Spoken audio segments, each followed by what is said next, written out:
তো প্রথম হচ্ছে সবাইকে ধন্যবাদ জানাচ্ছি, আর আপনাদেরকে স্বাগতম জানাচ্ছি, এবং আমি এমসিজিপি কেও এরকম একটা সুন্দর প্রোগ্রাম আয়োজন করার জন্য আমি ওদেরকেও ধন্যবাদ জানাচ্ছি। স্যার আমার একটা কোশ্চেন ছিল। হ্যাঁ হ্যাঁ বলেন। স্যার আমরা অনেক সময় অনেক পেশেন্টের রুটিন টেস্ট গুলা যে করাই, সেখানে অনেক পেশেন্ট যেমন হাইপারটেনসিভ কিন্তু নন ডায়াবেটিক, সব ভাইটালসই নরমাল, কিন্তু হিমোগ্লোবিনটা অনেক সময় বেশি থাকে, 17-18 থাকে, সেই ক্ষেত্রে কি কোনো প্রবলেম? আচ্ছা ধন্যবাদ। আপনার নামটা? Sir doctor Nahid. এই এমসিজিপি কোর্সটা তো আমরা আসলে আগে, যে করোনার আগের আমরা সামনাসামনি ক্লাস নিতাম। তো এই করোনার সময়ও যে ওনারা সবকিছু চিন্তা করে এরকম একটা মানে ক্লাসের আয়োজন করতে পারছে বা আমরাও একটা সময় দিতে পারতেছে আপনাদেরকে, আমি এটা নিজেকেও খুব ধন্য মনে করছি। তো আসলে অন্য সময় ক্লাসগুলো নিতাম সামনাসামনি, আর এখন আসলে দেখা যাচ্ছে রেকর্ড করে শুনতেছেন, তারপরে এখন এরকম হচ্ছে, আসলে অনেক গ্যাপ থেকে যায়। যাই হোক, আমি আশা করি যদি আপনারা আমার ওই ভিডিওটা দেখছেন অবশ্যই, তাহলে মানে কোয়েশ্চেন গুলো নিশ্চয়ই মাথায় রেডি আছে, সেক্ষেত্রে আরো কোয়েশ্চেন করাটা ইজি হয়। সামনাসামনি ক্লাস থাকলে তো দেখা যায় কোয়েশ্চেন তখন মনে থাকে না। তো প্রথমে যেটা হচ্ছে, আমি ডাক্তার নাহিদ যে প্রশ্নটা করেছে যে আমি আমার ক্লাসের প্রথম যে হেমাটোলজি ছিল, প্রথম স্লাইডটাই ছিল হচ্ছে কিছু ফলস যে রিপোর্ট হয়। যেমন সিবিসি যখন আপনি একটা করান, সিবিসি আসলে দেখা যাচ্ছে হিমোগ্লোবিন বেশি, হিমোগ্লোবিন কম, কারো দেখা যাচ্ছে প্লাটিলেট কম, প্লাটিলেট বেশি। তো কিছু কিন্তু মানে মেশিনেরও এরর থাকে। যখনই আমরা একটা সিবিসি রিপোর্ট পাবো যে উনি কোয়েশ্চেন করেছেন যে আমার সবকিছু ভালো, সবকিছু নাই, কিন্তু আমি হিমোগ্লোবিন দেখে বেশি আছে, তো সেক্ষেত্রে অবশ্যই পেশেন্টের ক্লিনিক্যাল সিনারিওটা খুবই ইম্পর্টেন্ট। যেমন আমার প্রথম স্লাইডে ছিল যে ইনক্রিজ হিমোগ্লোবিন, যে হিমোগ্লোবিন কেন বাড়তে পারে একটা হিমোগ্লোবিন সিবিসি রিপোর্টে, রোগী সব নর্মাল স্যার, এক্সামিনেশন কিছু নাই, কিছু নাই। তখন দেখা যাচ্ছে এখানে অনেক কারণে এরকম হইতে পারে। দেখা যায় যে ডাব্লিউসি কারণে কোনো ইনফেকশন থাকে, হিমোগ্লোবিন বাড়তে পারে। পেশেন্ট যদি কোনো লুজ মোশন হয়ে থাকে, পেশেন্টের যদি কোনো ডিহাইড্রেশন থাকে, তারপরেও হিমোগ্লোবিন বাড়তে পারে, মানে সেকেন্ডারি কিছু কজে বাড়তে পারে। তো সেগুলো একটু মানে এক্সক্লুড করতে হবে আর কি, তাহলে বোঝা যাবে যে ক্লিনিক্যালি যদি কিছু না থাকে, টেকনিক্যাল ফল থাকতে পারে, সেটা একটু এক্সক্লুড করতে হবে। Okay sir, thank you. হ্যাঁ,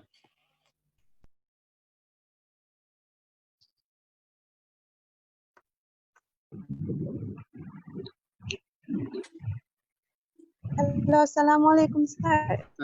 আসসালাম, বলেন।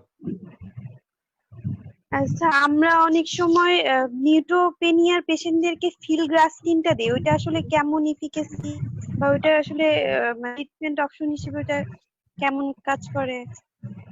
আচ্ছা, ফিলগ্রাস্টিম হচ্ছে একটা গ্রানুলোসাইট স্টিমুলেটিং এজেন্ট। মানে নিউট্রোপেনিয়াতে হচ্ছে যখন ডাব্লিউসি থাকে, এটার মধ্যে মনে করেন নিউট্রোফিল, লিম্ফোসাইট, ইসোনোফিল, মনোসাইট এরকম থাকে। তো আহ, যেটা বলছেন যে ইনজেকশনটা, সেটা হচ্ছে কি গ্রানুলোসাইটকে স্টিমুলেট করে, বোন মেরোতে স্টিমুলেট করার কারণে নিউট্রোফিলটা বাড়ে। ইউজুয়ালি আসলে আমরা এই প্রোডাক্টটা ব্যবহার করি হচ্ছে যাদেরকে আমরা কেমো দিয়ে থাকি। মানে আমরা যখন হেমাটোলজিক্যাল কোনো রোগী থাকে, যদি দেখা যায় তার কোনো ব্লাডে মেলিগনেন্সি হয়েছে, হেলে হওয়ার কারণে তার ব্লাডে ক্যান্সার সেল বেড়ে গেছে, তখন দেখা যায় ক্যান্সার সেল বাড়ার কারণে আমাদের যে নর্মাল ডিফেন্সিভ যে নিউট্রোফিল সেগুলো কমে যায়। তারপরে আমরা যখন আবার কেমো দিয়ে থাকি, কেমো দিতে পরে দেখা যায় যে আবার নিউট্রোফিল কাউন্টটা কমে যায়, মানে কেমোর জন্য ভালো সেলের সাথে সাথে নিউট্রোফিল কমে থাকে। ওই সময় আসলে ইউজুয়ালি আমরা ব্যবহার করে থাকি। মানে কোনো মেলিগনেন্সি বা কেমোথেরাপি ছাড়া বা অন্যান্য কোনো নর্মাল কারণে নর্মালি কিন্তু এই জিনিসটা ইউজ করা হয় না, কখনোই না। যেমন একটা পেশেন্ট আসলে নিউট্রোফিল কম, যে আমি আমার ক্লাসেও বলেছি, এটা মেলিগনেন্সি পেশেন্ট আসছে, দেখছেন যে নিউট্রোফিল কম, দেখে অবশ্যই আমরা কোনো জাজমেন্ট বা সিনিয়র কোনো এক্সপার্ট না নিয়ে এটা কখনোই আমরা ইউজ করব না। হ্যাঁ, যদি প্রেসক্রিপশনে লেখা থাকে কারো, সেটা যদি আপনার চেম্বারে যায়, সেক্ষেত্রে এটা আপনি দিতে পারেন, কোনো প্রবলেম না। এটা কিন্তু সাবকিউটেনিয়াস দেয়, এটা আপনি নর্মালি ইনসুলিন যেভাবে দেয় সেভাবে আপনি প্রেসক্রাইব করতে পারবেন। তো অবশ্যই কোনো এক্সপার্ট ওপিনিয়ন না ছাড়া ব্যবহার, অন্য কোনো নর্মাল কারণে ব্যবহার করা হয় না। ধন্যবাদ।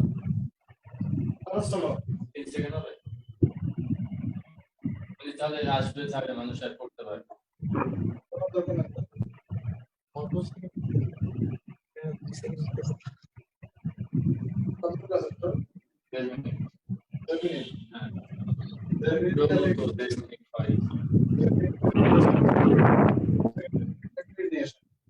বিশেষ করে হচ্ছে আমরা সেইগুলো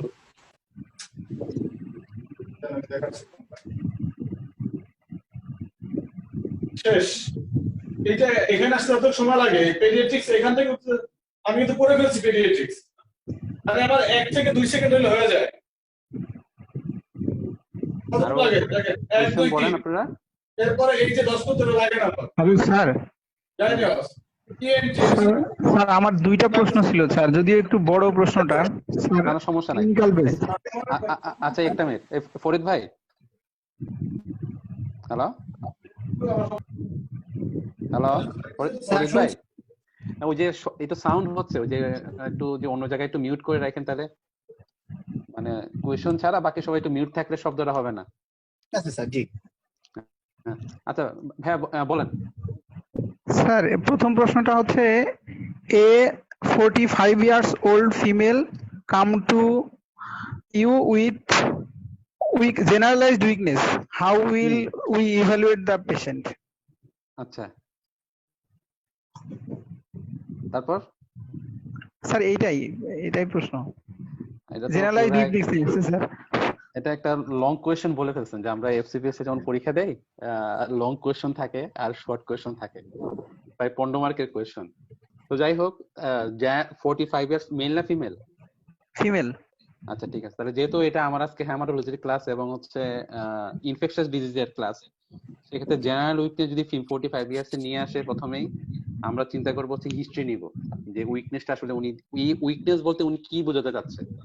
ওনার গেছে 45 ইয়ার্স এজ আছে, তার ওয়েট বেশি, 45 ইয়ার্স ওয়েট মানে আছে, সে রিসেন্টলি একটা ডায়রিয়াল ইলনেস, একটা জ্বর থেকে উঠছে, মানে হিস্ট্রিতে ফিভার ছিল, একটা ভাইরাল ফিভার ছিল, একটা লুজ মোশন ছিল, একটা বমি ছিল, এরকম ছিল। বা অনেকে আছে রিসেন্ট মেনস্ট্রুয়েশন হয়েছে, বা গত কয় মাস ধরে হচ্ছে মেনস্ট্রুয়েশন ইরেগুলার হচ্ছে, এরকম প্রবলেম আছে। তো হিস্ট্রিটা সবচেয়ে বেশি ইম্পর্টেন্ট। জেনারেল উইকনেস হচ্ছে একটা ব্রড টার্ম, আসলে জেনারেল উইকনেস বলতে পেশেন্ট কি বোঝাতে চাচ্ছে সেটা হচ্ছে ইম্পর্টেন্ট। তারপরে আপনি ভাগ করবেন হচ্ছে, হ্যাঁ আমি হিস্ট্রি নিব, হিস্ট্রি নেওয়ার সঙ্গে যে উনি এটা উইকনেসটা কি একুট উইকনেস না ক্রনিক উইকনেস। যদি ইউজুয়ালি একুট উইকনেস হয়ে থাকে, আমরা কমনলি ধরে নেই এই সময়ের মধ্যে যেটা হচ্ছে ভাইরাল ফিভার বা ভাইরাল ডিজিজ গুলো হলে আসলে উইকনেসটা প্রিডোমিনেন্ট হয়। আর একটা হচ্ছে, যদি আমি আমার হেমাটোলজিক্যাল রিলেটেড বলি, যে কোনো একটা উইকনেস নিয়ে আসে 45 ইয়ার্সে, অনেক সময় মেলিগনেন্সি বা অন্য বিভিন্ন কারণেও হইতে পারে, যেটা কমন হচ্ছে এনিমিয়ার কারণে উইকনেসটা। তো 45 ইয়ার্সে কমনলি যেটা উইকনেস হয়, যেটা আমি যেহেতু আমার হেমাটোলজি রিলেটেড, এটা হচ্ছে এনিমিয়ার কারণে উইকনেস হয়। এবং যেটা কারণে হয় যে পেশেন্টের যদি কোনো লাস্ট কয়েক ইয়ার ধরে মেনস্ট্রুয়েশন হিস্ট্রি অ্যাবনরমালিটি থাকে, সেটার জন্য উইকনেস হইতে পারে, মানে এনিমিয়া হইতে পারে। কমনলি হচ্ছে ইন্টেস্টিনাল ইনফেকশন, অনেক সময় হচ্ছে বিভিন্ন হুকওয়ার্ম ইনফেকশনের জন্য ক্রনিক একটা ব্লাড লস হিস্ট্রি থাকে, সেটার জন্য হইতে পারে। কোন পেশেন্ট এনএসআইডি খাইছে, এনএসআইডি ক্রনিক খায়, সেটার জন্য হইতে পারে। জয়েন্ট পেইনের জন্য এনএসআইডি খায়, সেটার জন্য উইকনেস মানে এনিমিয়া হইতে পারে। প্রথম কাজ হচ্ছে একটা এনিমিয়ার কারণে জেনারেল উইকনেস নিয়ে আসতে পারে। একটা নিয়ে আসতে পারে ভাইরাল ফিভার বা ইটের জন্য। একটা যদি হচ্ছে কোনো যদি আসলে ভিতরে কোনো মেলিগনেসি থেকে থাকে। একটা হইতে পারে যে পেশেন্টের অন্যান্য আগে হিস্ট্রি ছিল ডায়াবেটিস বা প্রেশার থাকে, ওটার জন্য জেনারেল উইকনেস নিয়ে আসতে পারে। এটা আসলে একটা ব্রড টার্ম। তবে হেমাটোলজি রিলেটেড সাথে যেটা সম্পর্ক, এটা হচ্ছে যে এনিমিয়া। কমনলি এই 45 ইয়ার্সে আমার একটা কোয়েশ্চন হয়েছিল যে জেনারেল উইকনেস নিয়ে আসছে, তখন আপনি এক্সামিনেশন করবেন। এক্সামিনেশন করলে যদি পেয়ে যান যে পেশেন্টের এনিমিয়া, তাহলে আপনার আর কোনো দিকে যাওয়া লাগতেছে না যে এনিমিয়া হয়েছে। এনিমিয়া হলে আপনি এনিমিয়া রিলেটেড দেখে নেবেন যে আর কি কি প্রবলেম আছে, যেমন পেশেন্টের সাথে ফিভার আছে কিনা, পেশেন্টের কোনো লিম্ফোপ্যাথি আছে কিনা, পেশেন্টের কোনো বনি টেন্ডারনেস আছে কিনা, পেশেন্টের কোনো অর্গানোমেগালি আছে কিনা, তারপর জয়েন্ট টেন্ডারনেস আছে কিনা। কারণ আপনি এনিমিয়া রিলেটেড সবকিছু দেখে নেবেন, তাহলে বুঝতে পারবেন যে এনিমিয়াটা কি জন্য। সবচেয়ে কমন যেটা কারণে আপনার এখানে আসতে পারে পেশেন্ট, যে এনিমিয়া নিয়ে আসছে, এক্সারশনাল ডিসনিয়া নিয়ে আসছে, সিঁড়ি দিয়ে কমনলি আপনাকে দেখবে আইসা বলতেছে যে সিঁড়ি বেয়ে উঠতে পারি না, সিঁড়ি বেয়ে উঠলে আমার শরীর দুর্বল। সেক্ষেত্রে আমি এনিমিয়াটা প্রথমে এক্সক্লুড করব। সাথে একটা যেটা হচ্ছে অনেক সময় ব্রঙ্কিয়াল অ্যাজমা, পেশেন্টের যদি অ্যাজমা থাকে, পেশেন্টের যদি কোনো চেস্ট ডিসকমফোর্ট থাকে আগে,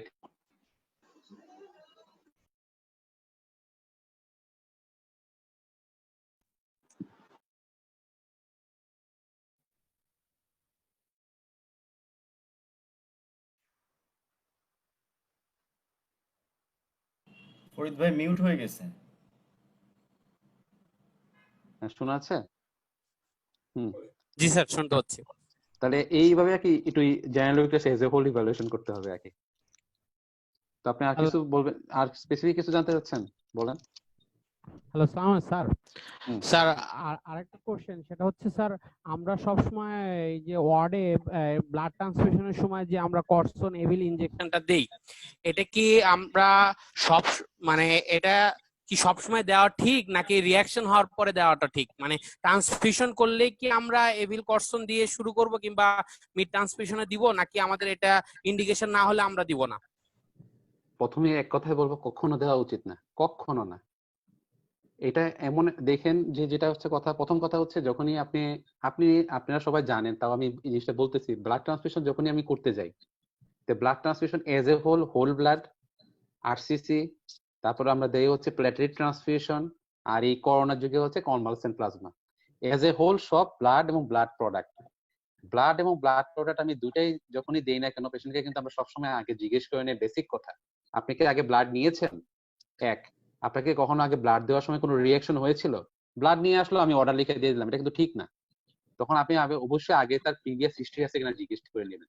তখন দেখবেন সে এমনি বলবে। যদি দেখা যায় আমার হেমাটোলজিক্যাল যে রোগীগুলো আছে আপনার কাছে যদি কখনো কোনো সময় যায়, যখন জিজ্ঞেস করেন ব্লাড নিচ্ছেন, যেমন থ্যালাসেমিয়া রোগী, তখন বলবে হ্যাঁ স্যার আমি তো নেই স্যার গত কয়েকদিন ধরে ব্লাড, আমার তো ওই যে সাদা রক্তটা দিলে অথবা লাল রক্তটা দিলে আমার তো শরীরে এরকম রিয়াকশন হয়। তখন সেই ক্ষেত্রে আমরা পেশেন্টকে বলি হ্যাঁ ঠিক আছে, ট্রান্সফিউশনের আগে একটা প্যারাসিটামল এবং একটা হিস্টাসিন খেয়ে নেবেন।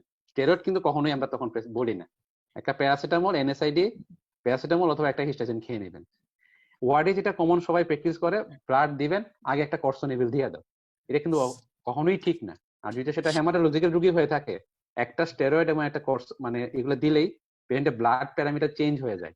এই পেশেন্ট যখন আপনি আমাদের কাছে আবার পাঠাবেন, তখন যখন আমরা সিবিসি পিভিএফ আবার করবো, পেশেন্ট যদি একটা লিউকেমিয়া রোগী হয়ে থাকে, লিউকেমিয়া পুরো নাই হয়ে যাবে। অনেক এরকম লিউকেমিয়ার পেশেন্ট বাংলাদেশে, লিউকেমিয়া প্রথমে ধরা পড়ছে, সে ঢাকায় এসে ব্লাড দিছে 3 ব্যাগ দিয়ে, সে এখন ইন্ডিয়া গেছে ডাক্তার দেখাইতে, ওইখানে গিয়ে দেখে যে রিপোর্ট নর্মাল। তখন সে আমাদেরকে বকা দেয় যে আপনি লিউকেমিয়া বললো কে এটা, সে যে ওই যে 3টা স্টেরয়েড দিয়েছে। তো সেক্ষেত্রে অবশ্যই এটা এই মানে এই প্র্যাকটিস আপনারা কখনোই করবেন না। জিজ্ঞেস করে নেবেন আগে হিস্ট্রি আছে কিনা, তারপর যদি প্রবলেম হয় সেটা দিবেন। কারণ ব্লাড ট্রান্সফিউশন দিলে কমনলি যেটা আমি দেখছি সবাই এই ভুলটা করে, 7 to 80% ক্ষেত্রে হয় মাইল্ড রিয়াকশন, যে আমার একটু শিশি করতেছে, আমার সামান্য একটু জ্বর আসছে, ও গিয়ে সবাই একটা স্টেরয়েড করছেন দিয়ে দেয়। আপনি যান না, গিয়ে দেখেন পেশেন্ট আসলে শিশির বলতে কি বোঝাতে যাচ্ছে, দেখে সেটের রিয়াকশন নাকি এটা যে ক্যানোলা করছে সেটার সমস্যা, আসলে কি টেম্পারেচার উঠছে কিনা, সেগুলো দেখে তারপর একটা সাজেশন করে তারপর আপনি দিবেন, কিন্তু আগে কখনোই প্রেসক্রাইব করবেন না।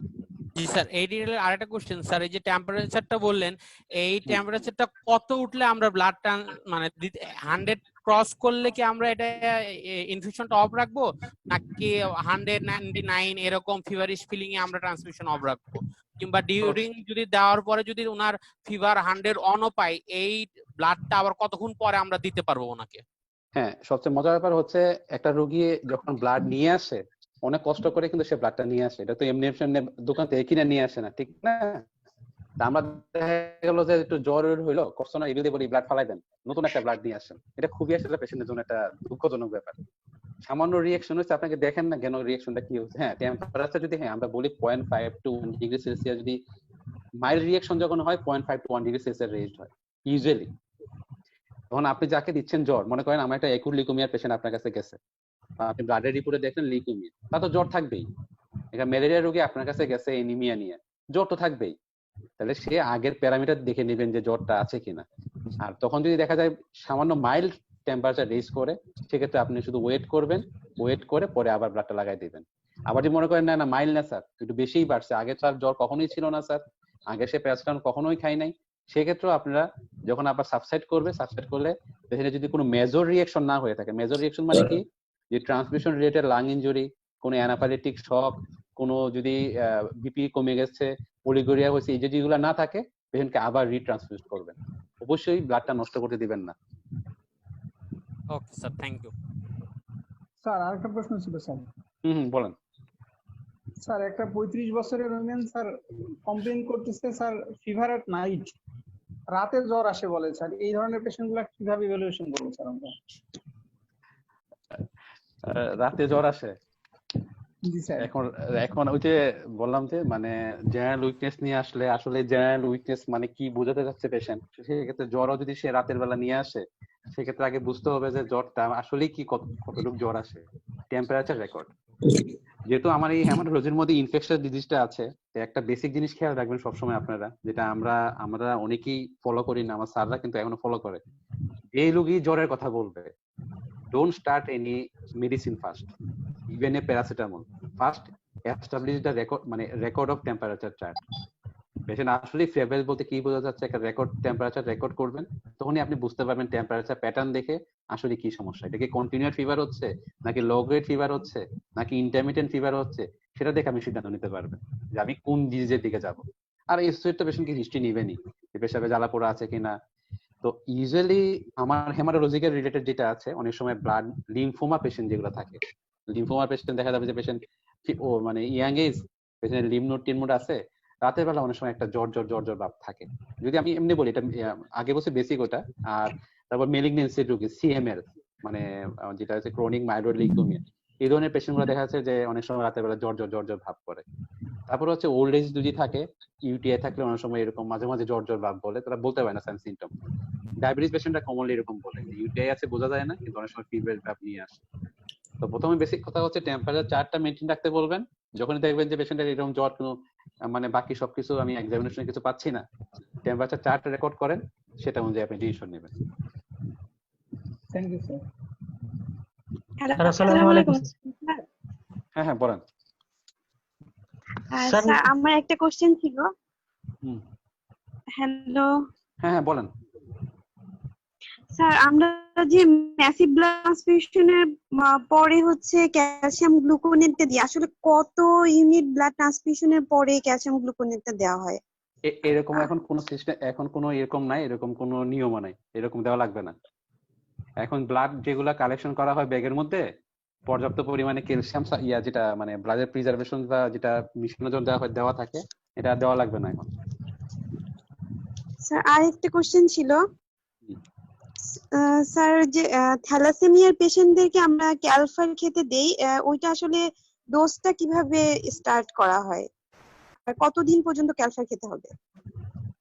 ক্যালফার আসলে তো হচ্ছে একটা আয়রন চিলেটিং ড্রাগ। হ্যাঁ, সেটা হচ্ছে আমরা ক্যালফার ড্রাগটা ইউজুয়ালি হচ্ছে আমরা বিডি টু টিডিএস ডোজে দেই। হ্যাঁ, তো সেটা হচ্ছে স্টার্টিং পয়েন্ট হচ্ছে যদি থ্যালাসেমিয়ার যদি অনেকদিন থেকে ট্রান্সফিউশন পায়, তার হচ্ছে যদি ফেরিটিন লেভেল 1000-এর উপরে থাকে, সেক্ষেত্রে আমরা স্টার্ট করি এবং আমরা বলে থাকি যে এটা হচ্ছে কন্টিনিউয়াস চলবে।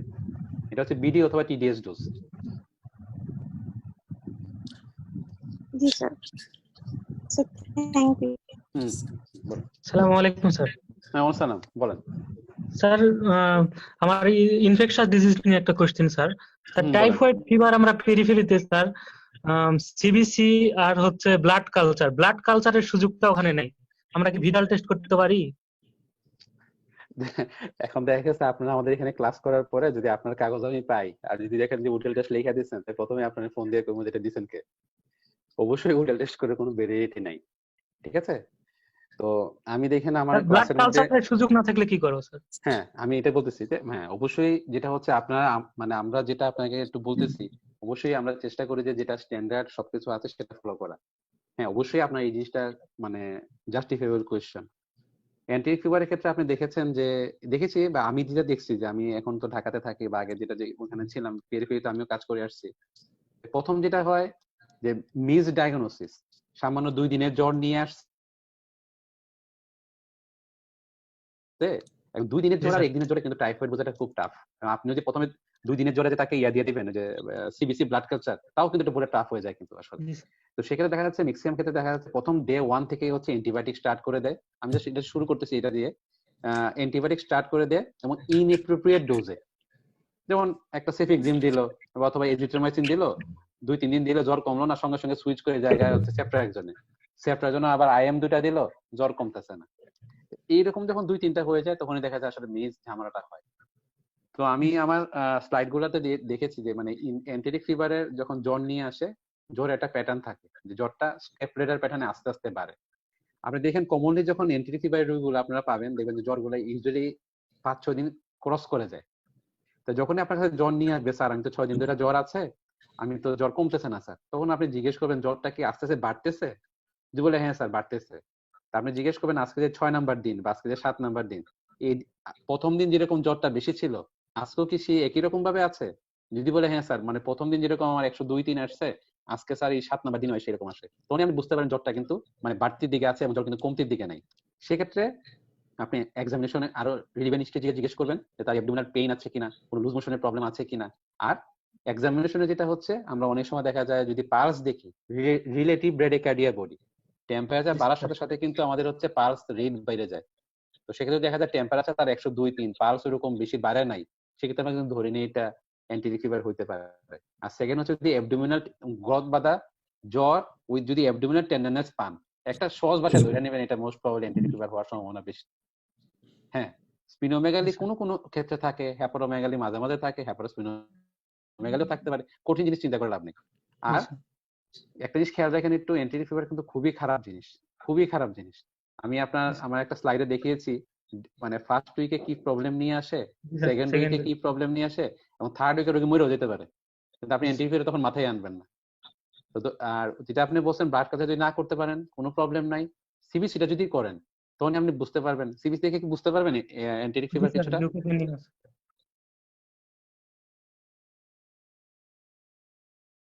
তো জ্বর পেশেন্ট খারাপ কিন্তু আমার তো ডাব্লিউসি বাড়লো না, সেপ্টিসিমি হলে ডাব্লিউসি বেড়ে যেত না। তো সেক্ষেত্রে দেখা যাবে আমি এটা চিন্তা করতে পারি যে এটা আমার এটা হইতে পারে, সেক্ষেত্রে আমি আমার মানে ট্রিটমেন্টটা স্টার্ট করে দিব। এবং অবশ্যই অ্যাপ্রোপ্রিয়েট ডোজে অ্যান্টিবায়োটিকটা শুরু করব। যদি সেফেক্সিম আপনি ইউজ করেন অবশ্যই 400 বিডি করে ইউজ করবেন। আর যদি এরিথ্রোমাইসিন ইউজ করেন একটা করে 2 বেলা 5 দিন এভাবে করে, অথবা একটা করে 2 বেলা প্রথম দিন, একটা করে বাকি 6 বা 7 দিন যেভাবে লেখা আছে সেভাবে দিবেন, কিন্তু অ্যাপ্রোপ্রিয়েট ডোজে দিবেন। এবং পেশেন্টকে এনশিওর করবেন 3 থেকে 4 দিন মিনিমাম, বা 3 থেকে 5 দিন আমরা বলি মিনিমাম 3 দিন ওয়েট করার জন্য, কারণ অ্যান্টিবায়োটিক দেওয়ার পরে কিন্তু ওয়েট করতে হবে 3 থেকে 4 দিন, জ্বর সঙ্গে সঙ্গে কমবে না। ধন্যবাদ। Thank you sir. Hello sir, হ্যাঁ। অনেক পেশেন্টের স্যার যারা ক্রনিক পিপিআই খায় স্যার, তাদেরকে আয়রন ডিফিসিয়েন্সি অ্যানিমিয়া হতে পারে স্যার, হ্যাঁ, বা আইডিয়া ওইটার ম্যানেজমেন্ট কি করবো স্যার? এটা ম্যানেজমেন্ট হচ্ছে মানে আইডিয়ার ম্যানেজমেন্ট, প্রথম ম্যানেজমেন্ট হচ্ছে পেশেন্টকে পিপিএ খাওয়া বন্ধ করতে হবে। পিপিআই ছাড়া তার হয় না স্যার, পিপিআই ছাড়া লাগবেই তখন। না, পিপিএ ছাড়া হয় না এটা না, পেশেন্টকে মোটিভেট করতে হবে যে পিপিএ খাওয়াটা বন্ধ করতে হবে, অথবা এক ডোজে দিতে হবে, এরকম কোনো ইয়া নাই যে এক পিপিএ চেঞ্জ করে এক পিপিএ। পেশেন্টকে মানে বুঝাইতে হবে জিনিসটা, ঠিক আছে? আগে আমরা রেনিটিডিন জাতীয় ঔষধ ইউজ করতাম, পেশেন্টকে দেখা যাবে পেশেন্টকে আপনি সে ওমিপ্রাজোলও বা খাইয়ে ফেলছে, ইসোপ্রাজোলও খাইয়ে ফেলছে, পেন্টোপ্রাজোলও খাইয়ে ফেলছে, সেক্ষেত্রে সেজন্য বুঝতে না পারে এমন যদি করেন তাদের একটা চেঞ্জ করে অন্য একটা পিপিএ লো ডোজে, যেমন ফেমোটিডিন আছে, ফেমোটিডিন সম্বন্ধে অনেকের আইডিয়া নাই, যদি একটা লো ডোজে দিয়ে রেখে দেন তাহলে পরে আস্তে আস্তে এটা সুইচ করে নিলেন, আর সাথে আইডিয়া ট্রিটমেন্ট দিবেন। স্যার তাহলে এই ক্ষেত্রে কি টোটাল পিপিআইটাই মানে উজ্জ্বল করতে হবে? আসলে এটা খুব একটা রেয়ার কেস, যেমন আইডিয়া পেশেন্টের কারেকশন হচ্ছে না, কি কারণ? একটা পেশেন্ট আপনার কাছে নিয়ে আসছে মাল্টিপল জয়েন্ট পেইন, জয়েন্ট ক্ষয় হয়ে গেছে, কি কারণ খুঁজে পাচ্ছি না, তখন দেখা যায় যে আমরা অনেক সময় অনেক দিন ধরে পিপিই খাই, পিপির জন্য এরকম হয়েছে ধরে নিই। তো সেক্ষেত্রে আমরা আস্তে আস্তে কি করি, ড্রাগটা বন্ধ করার চেষ্টা করি, পিপিইটা, এবং সাথে সাপ্লিমেন্ট গুলো দেওয়ার চেষ্টা করি।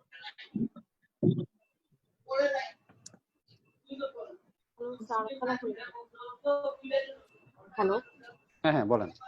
স্যার, আমার একটা কোশ্চেন ছিল, সেটা হচ্ছে আমরা ইন্টারনেটে টেস্ট থাকা অবস্থাতে তখন স্যার দেখতাম কিছু বাচ্চারা কমপ্লেন করতো, বাচ্চার মায়ের আর কি 1 দিন 2 দিন পর পর জ্বর আসে, এরকম জ্বরটা অনেক প্রলং সময় ধরে থাকে। তো আফটার ইনভেস্টিগেশন এর সময় ডায়াগনোসিস দেখতাম যে হচ্ছে রিকেটশিয়াল ফিভার বলে একটা ডায়াগনোসিস আসতো। এখন স্যার এই জিনিসটা সম্পর্কে জানতে চাচ্ছিলাম যে কোন কোন সাইন সিম্পটমস দেখলে বুঝবো যে এটা রিকেটশিয়াল ফিভার হতে পারে, এন্ড স্যার এটা ট্রিটমেন্টটা যদি একটু বলেন প্লিজ।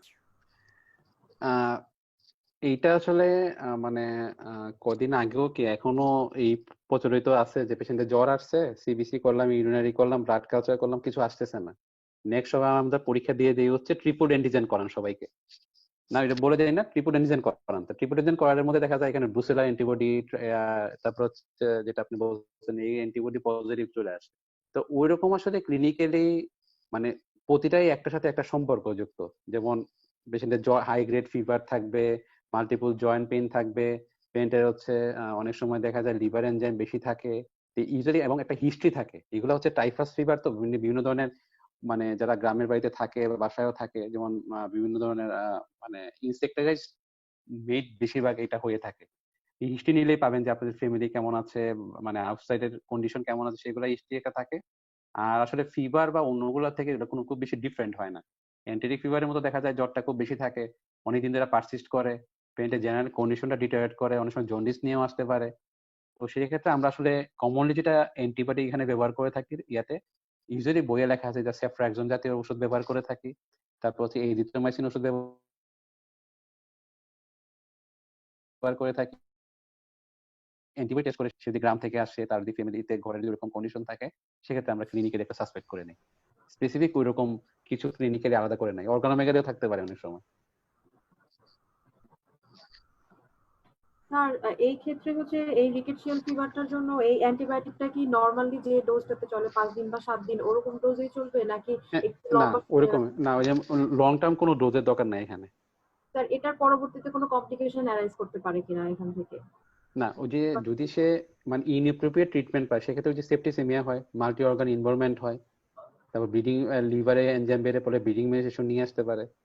মানে আমাদের ইনফেকশন ডিজিজের মানে যেগুলো আছে মনে করেন ম্যালেরিয়া, তারপর কালা জ্বর মানে একুট ইনফেকশন, ম্যালেরিয়া, তারপর হচ্ছে এই ডেঙ্গু, তারপরে হচ্ছে লেপ্টোস্পাইরোসিস, তারপর হচ্ছে টাইফাস ফিভার, সবগুলোতে কিন্তু একই প্রেজেন্টেশন থাকে। সবগুলোরই হচ্ছে ফেট হচ্ছে জ্বর যদি ইমপ্রুভ না হয় ফার্স্ট উইকের পর থেকে, সেকেন্ড উইকের থেকে পেশেন্ট ডিটারেট করে, মাল্টি অর্গান ইনভলভমেন্ট শুরু করে, পেশেন্ট রেসপিরেটরি ডিস্ট্রেসও নিয়ে আসতে পারে, সেপ্টিসেমিক শকে নিয়ে আসতে পারে, এগুলা নিয়ে আসতে পারে। মানে কমন সিনারিওটা খেয়াল রাখবেন যে দেখা যায় যে এই ফিচার নিয়ে আসতে পারে, ট্রিটমেন্টটা প্রোটোকলটা ইউজুয়ালি আসলে একরকমই থাকে। তো কালচার করে তখন এই জিনিসগুলো অনেক সময় বোঝা যায় আর কি, ভালোভাবে কালচার গুলো করা যায়। স্যার আরেকটা কোশ্চেন হচ্ছে বাচ্চাদের ক্ষেত্রে অ্যান্টি হেলমিনথিক ড্রাগ কোন বয়স থেকে ব্যবহার করা যাবে এবং এটা ওদের জন্য কি ডোজে ব্যবহার করলে অ্যাপ্রোপ্রিয়েট হবে? বা হচ্ছে স্যার এমনিতে তো বড়দেরকে দেখা যায় যে আমরা বলে থাকি যে হয় বছরে একবার বা দুইবার অ্যান্টি হেলমিনথিক ড্রাগ নেওয়ার জন্য, তো বাচ্চাদের ক্ষেত্রে এরকম কোনো ডোজ শিডিউল আছে কিনা? ইউজুয়ালি তো হচ্ছে আমাদের জাতীয় ইপিআই শিডিউল বা ইয়াতে তো আমরা বলে থাকি হচ্ছে 2 বছরের পর থেকে খাওয়ানোর জন্য। ইউজুয়ালি বাচ্চাদের 2 বছর বয়সের উপর থেকে খাওয়ানো হয়, এবং ডোজ মোটামুটি হচ্ছে যে অ্যালবেন্ডিজ বা অ্যালবেন যেগুলো থাকে 2 চামচ আমরা প্রথম দিন খেতে বলি, 7 দিন পরে আবার 2 চামচ, অথবা আপনি মেলফান সিরাপ আছে বা মেমেন্ডাজোল আছে, ওইগুলো আপনি খাওয়াতে পারেন। তবে আমরা ইউজুয়ালি বলে থাকি যেমন কৃমির ওষুধ খাবে বাচ্চা ছাড়া হচ্ছে ফ্যামিলির সব মেম্বার সবাই খাবে, কারণ দেখা যাচ্ছে একজনে খাইলে আর বাকিরা না খেলে কিন্তু ইনফেকশনটা পুরোপুরি সাবসাইড হয় না। সেক্ষেত্রে সবাই খাবে, এবং বছরে একবার না, ইউজুয়ালি আমরা বলে থাকি যদি তার 4-5 মাস পর পর বা 3-4 মাস পর পর খাওয়া যায়, যদি পেশেন্টের এরকম বাচ্চাদের প্রবলেম থেকে থাকে।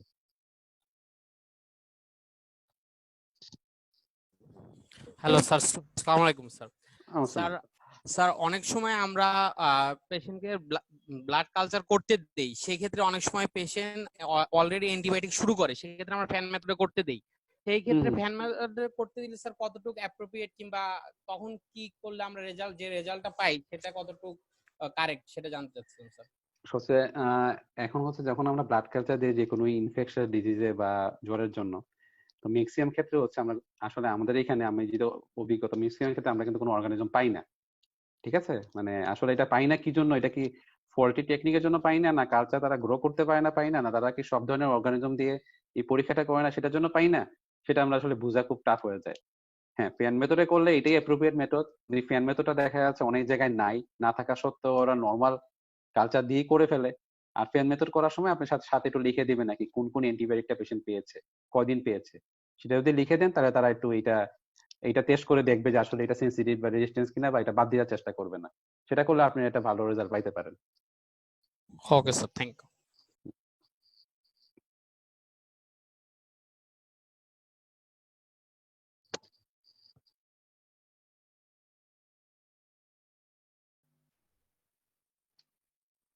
আসসালামু আলাইকুম।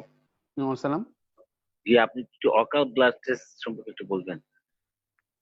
মানে আমি ডাক্তার ফেরদৌস, তো আমার মাঝে আমার হিমোগ্লোবিনটা অনলি 3 তে চলে আসছে।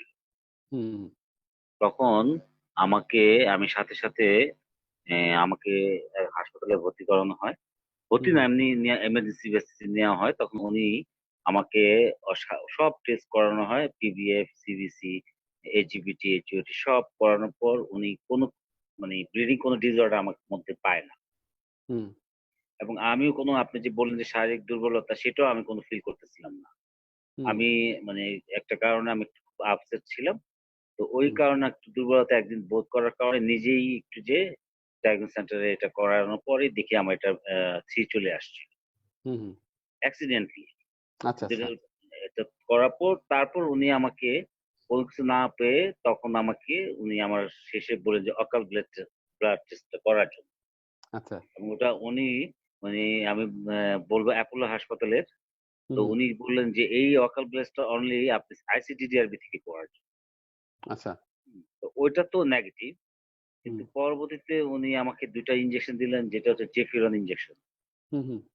হ্যাঁ, প্রথম হুম। দিন দিলেন 2টা, তারপরের সপ্তাহে দিলেন 1টা। হুম। আল্লাহর রহমতে এখন আমার হিমোগ্লোবিন চলে আসছে 13তে। মানে কয়টা দিয়ে 13তে আসলো? আমার 3টা দিছে। প্রথম দিছে আমার ওজন হচ্ছে আপনার তখন ছিল 62। হুম। হুম। 62 আর হুম। হচ্ছে আমাকে প্রথম দেওয়া হয়েছিল 2টা একসাথে। হুম। হুম। তারপরে 1 সপ্তাহ পর 1টা দেওয়া হয়েছে। তার হুম। মধ্যে আমাকে কন্টিনিউ করা হয়েছে মিকোলাভিন, হুম। জিপসিআই আর একটা অ্যান্টি আলসার। আর আমি ক্রনিক ভাবে অ্যান্টি আলসারটা খেতাম। আমি মানে প্রতিদিন মানে মনে হয় আচ্ছা। যে বছর ৫ এক ৬ এক আমি খেতাম। এটার আচ্ছা। কারণটা কি? আচ্ছা, এখন কথা হচ্ছে যদি আমরা আমাদের ক্লাস দিয়ে আগাই, আপনার টিপিক্যাল সিম্পটম আমাদের প্রথম কেসের মতো। যেহেতু হিমোগ্লোবিন আপনার 3 নেমে গেছে, হ্যাঁ? এখন আসলে জি, প্রথমে যখন আপনি আপনি কিন্তু বললেন যে আপনি উইকনেস ও ফিল করেন না, বা দেখা যাচ্ছে মানে বোঝাও যাচ্ছে না, আপনি পরীক্ষা করে দেখেন 3 নেমে গেছে। তো সেক্ষেত্রে আসলেই যদি পেশেন্টের কোনো হিমোগ্লোবিন 3 নেমে থাকে, আমার প্রথম কথা হচ্ছে এটা যদি 3 নেমে থাকে অবশ্যই পেশেন্টের সাইন সিম্পটম থাকবে। ঠিক আছে? এখন আমি যদি আমাদের ক্লাস দিয়ে আগাই, আপনি একজন মানুষ যে হচ্ছে ঠিক আছে আপসেট, মেন্টাল আপসেট এটা অন্য জিনিস। মানে আপনার অন্যান্য কোনো প্রবলেম নাই। এই সবকিছু চিন্তা করে তো এনিমিয়া যদি 3 নেমে যায়, সাইন সিম্পটম না থাকাটা আনলাইকলি। এটা হলো 1। 2 নাম্বার হচ্ছে আপনি বলছেন যে আমি 3 নেমে গেল, সাইন সিম্পটম না হইতে পারে না। হ্যাঁ, যদি আপনার এই 3 টা অনেক দিন ধরে থাকে, মানে আপনার অনেক দিন ধরে আস্তে, আস্তে, আস্তে, আস্তে কমছে, সেখানে শরীরটা অ্যাডাপ্টেশন হয়ে যায়। সেক্ষেত্রে সাইন সিম্পটম না থাকতে পারে। এটা গেল 2। 3 নাম্বার হচ্ছে যখনই আপনি এরকম আমাদের কাছে অ্যানিমিয়া পেশেন্ট নিয়ে আসে, সে কিন্তু আমরা সিবিসি পিভিএফ করে মোটামুটি ক্লুটা পেয়ে যাই যে সিবিসি পিভিএফ এ কি আসছে। আমি আবারও আমার দেখেন যে ক্লাসগুলোতে বলেছি আমি বড় পরীক্ষায় যাব না। তো আমি এক্সামিনেশন করে আপনাকে দেখলাম আপনি একজন সুস্থ মানুষ, মানে কি অসুস্থ মানুষ, আপনাকে এক্সামিনেশন করলাম, আপনার কিছুই নাই, ওয়েট লস নাই, দাঁতের কন্ডিশন ভালো আছে, খাওয়া দাওয়া ভালো করে খেতে পারতেছেন, বাকি জি, এই যে এইগুলা লিকুনেকে টেকুনেকে এগুলা কিছু নাই, লিম্ফ নোড না, নাই, বনি টেন্ডারনেস কিছু নাই। সেই সময় যখনই আমি সিবিসি পিভিএফটা দেখবো, তখন যদি দেখা যায় যে আমি এখানে এভিডেন্স পাই মাইক্রোসাইটিক হাইপারটনিক অ্যানিমিয়া।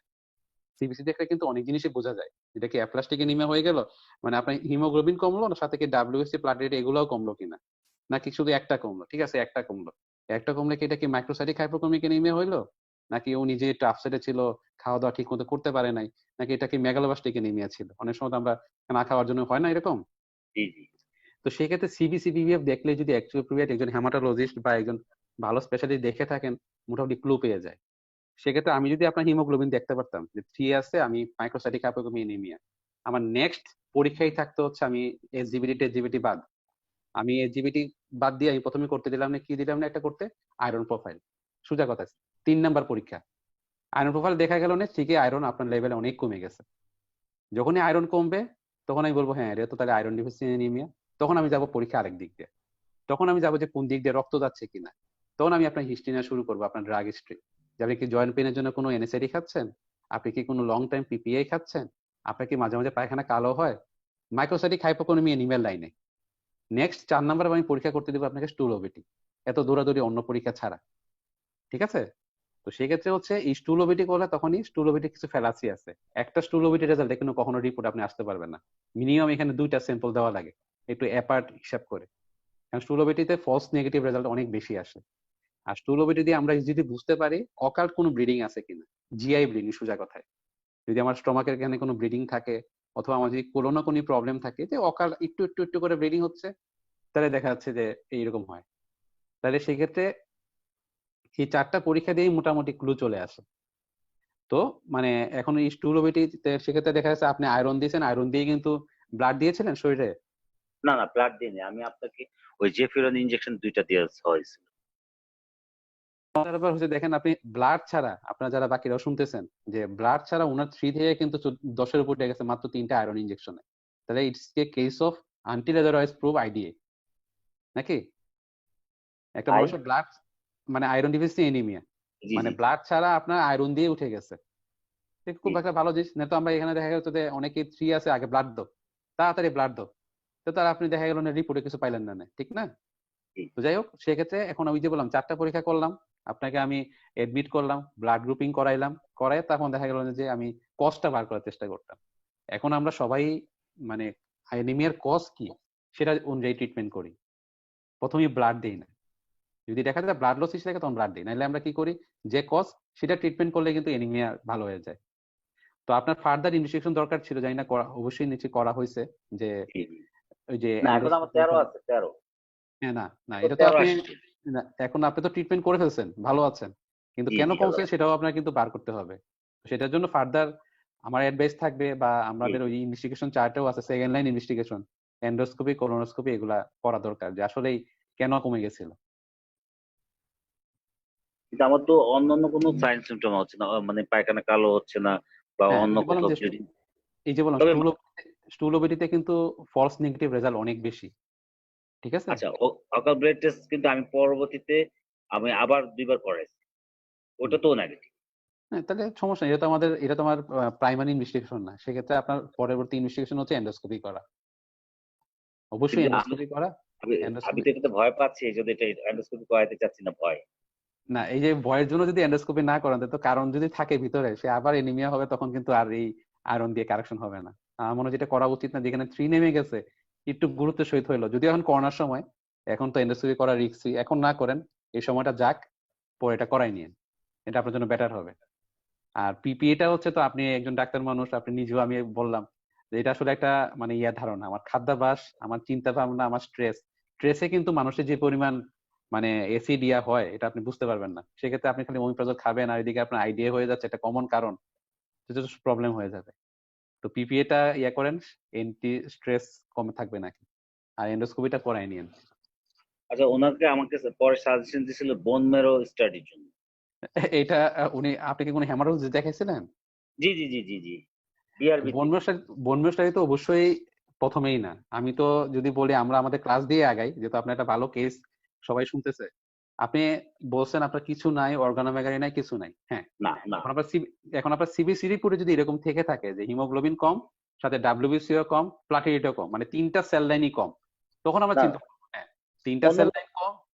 হ্যাঁ অন্যগুলো ভালো ছিল, ডাব্লিউবিসিও ভালো ছিল, না 8000 আর পিসি কাউন্টও ঠিক ছিল।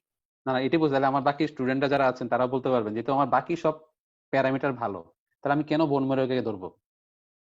আমার যদি ডাব্লিউসি ভালো থাকে, আমার যদি প্লাটিলেট ভালো থাকে, আমার নিশ্চয়ই বোন মেরোতে প্রবলেম না। আপনি আয়রন দিয়ে আপনার হিমোগ্লোবিন উঠে গেছে, যদি আপনার আজকে একটা কোনো মেলিগনেন্সি হয়তো ব্লাডের, মনে করেন ব্লাডের একুট লিউকেমিয়া হয়েছে, আপনার থ্যালাসেমিয়া হয়েছে, আপনার কোনো মেলিগনেন্সি, তাহলে আমার হিমোগ্লোবিন উঠতো? কখনোই না। সেক্ষেত্রে সহজ পথে যাওয়া, বোন মেরো অবশ্যই যাবেন না আগে, কখনোই না।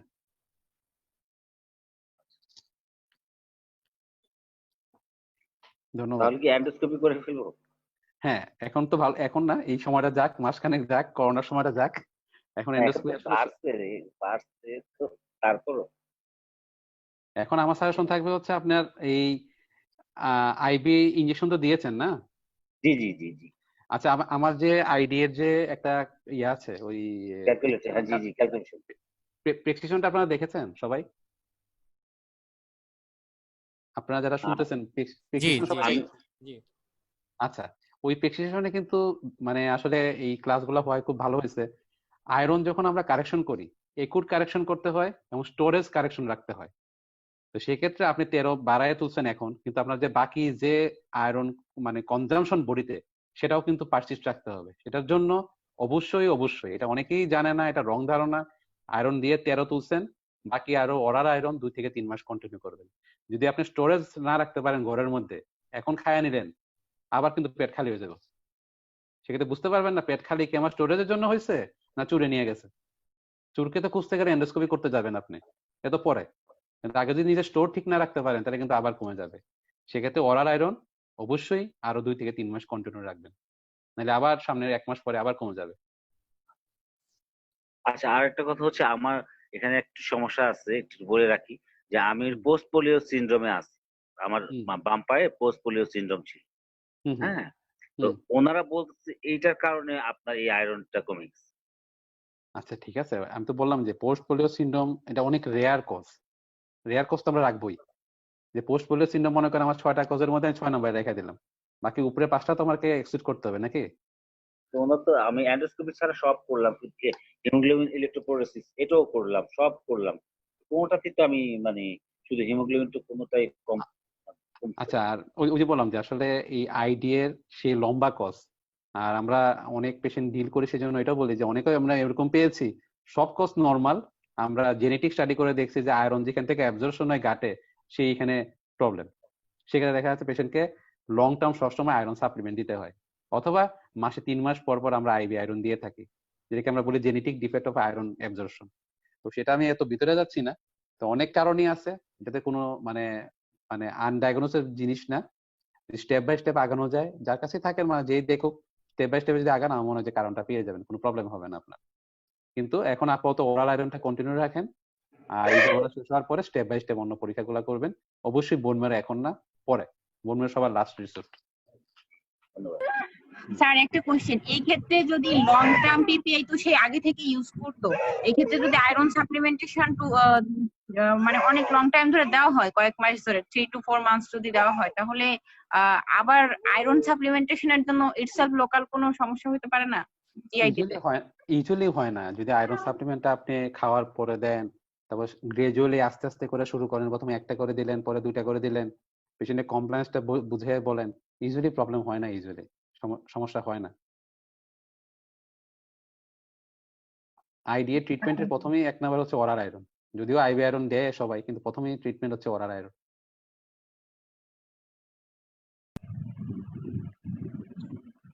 স্যার আইভি আয়রন দেওয়ার কতদিন পর আমরা হিমোগ্লোবিন পার্সেন্ট আবার পরীক্ষা করে দেখবো যে কতটুকু স্যার উঠছে এটা? ইউজুয়ালি হচ্ছে আমরা মানে যখন পেশেন্টকে একটু ম্যাজিক দেখানোর জন্য, যে ভাইয়ার ম্যাজিক দেখাইলো 3 থেকে 14 উঠে গেল, তো আমরা আসলে খুশি হয়ে গেছি, ডাক্তারও খুশি। তো সেক্ষেত্রে হচ্ছে আগে যে হিসাবটা করে নেবেন যে আমার টার্গেট হিমোগ্লোবিন থেকে যে কি পরিমাণ লাগে, সেটা দেওয়ার পরে ইউজুয়ালি আমরা বলি আর কি যে 3 থেকে 4 সপ্তাহ পরে আবার আমরা রিপিট করি। 3 থেকে 4 সপ্তাহ পরে যদি রিপিট করি, সেক্ষেত্রে দেখা যাবে হিমোগ্লোবিন কিন্তু মানে বেড়ে যায়। তো সেক্ষেত্রে যে বললাম যে এপ্রুভের ডোজটা দিতে হবে, যদি মনে করেন শুধু 500 দেন, 500 দিয়ে যদি 3 সপ্তাহ পরে দেখতে বলেন, কিন্তু বাড়বে না বেশি, যে ডোজটা আছে সেটা দিয়ে তারপরে চেক করবেন। স্যার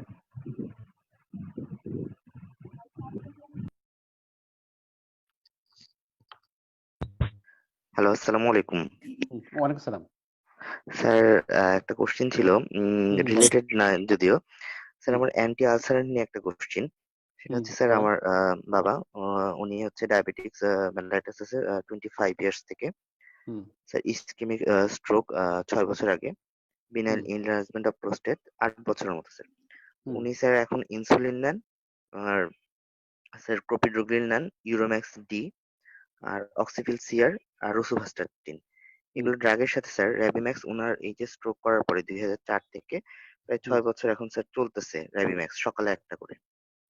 তো আমার কোশ্চেন স্যার, যে এই যে র্যাবিম্যাক্স এতদিন ধরে উনি খাচ্ছেন, তা আমরা মানে এতদিন কি কন্টিনিউ করা যাবে স্যার, মানে অ্যান্টি আলসারেন্ট একটা না?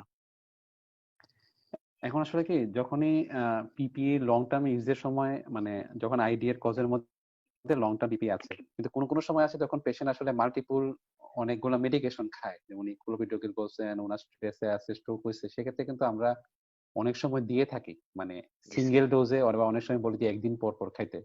সেক্ষেত্রে হইতে পারে প্রবলেম, যে ওনার যে এমনি বলেন স্ট্রোক আছে, ডায়াবেটিস আছে, ওনার এমনি দেখা যাবে যে আয়রন বা ব্লাডের প্রবলেম টুকটাক থাকে, মানে লং টার্ম ডিজিজের জন্য।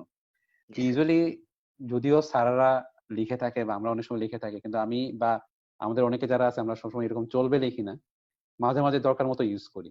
তো সেক্ষেত্রে যদি মনে করেন আপনার বাবা যদি এরকম কোনো সিমটম বা সবসময় না থাকে, আপনি গ্যাপ দিয়ে খাওয়ান, কোনো প্রবলেম না, সেটা এটাই বেটার হবে আর কি।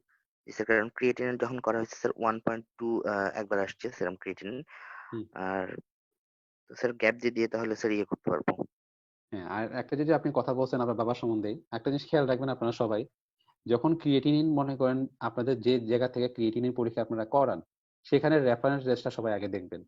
যদি মনে করেন যে রেফারেন্স রেঞ্জ থেকে আপনার মানে 0.5ও বেশি থাকে, একটা যদি মানে ওনার যে ডায়াবেটিস, হাইপারটেনশন, স্ট্রোক থাকে, এরকম একটা পেশেন্টের যদি 0.5ও বেশি থাকে, সেক্ষেত্রে কিন্তু আগে থেকে আপনি সতর্ক হয়ে যাবেন, your father may be develop CKD in recent few month or years. তো সেক্ষেত্রে কিন্তু অবশ্যই সতর্ক থাকতে হবে এবং রেগুলার সেইভাবে ওষুধগুলো খাওয়াইতে হবে। আচ্ছা স্যার, আর একটা কথা স্যার, ডায়রিয়ার পেশেন্টকে sir complain diarrhoea plus heartburn, সেক্ষেত্রে কি আমি কোন অ্যান্টি আলসারেন্ট স্যার ইউজ করতে পারবো? খুবই একটা মজার জিনিস, ডায়রিয়া স্যার উইথ হ্যাঁ হার্টবার্ন, ডায়রিয়া উইথ হার্টবার্ন।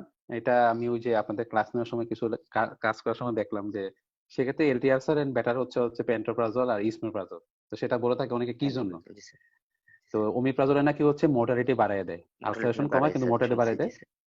তো সেক্ষেত্রে পেন্টোপ্রাজল বা ইসমেপ্রাজল ব্যবহার করবেন। আর যেহেতু আপনি কোয়েশ্চেন করছেন, কোয়েশ্চেনের সাথে সম্পর্ক দেখেন, আমি একটা স্লাইডে ছিল বেসিলারি ডিসেন্ট্রি, এমবাইক ডিসেন্ট্রি, এটা নাম ছিল না? জি স্যার। হ্যাঁ, তো মজার ব্যাপার হচ্ছে কিন্তু যে বেসিলারি ডিসেন্ট্রি যেগুলো আছে না, সেগুলোতে কিন্তু পেশেন্ট এরকম অনেক সময় হঠাৎ করে প্রথমে নিয়ে আসে হার্টবার্ন, পেশেন্টের লুজ মোশন নিয়ে আসে, পরে আয়া বলবো যে আপনার পায়খানা তখন পিছলা ব্যথা ছোট ছোট ছোট ছোট একটু একটু করে যাচ্ছে। তো সেক্ষেত্রে যদি মনে করেন এরকম থাকে হিস্ট্রি বা সাথে কমপ্লেন, অবশ্যই তাহলে আর্সারেনের সাথে একটা অ্যান্টিবায়োটিকও দিয়ে দিবেন। Okay sir, thank you sir. আসসালামু আলাইকুম।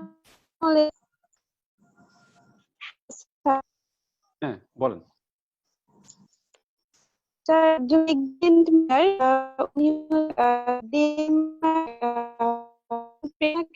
বলে যে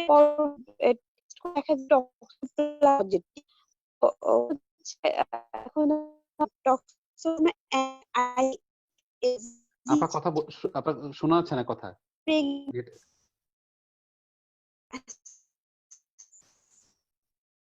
হ্যালো, কথা শুনতে পাচ্ছি না, নেটের ডিস্টার্ব হচ্ছে মনে হয়।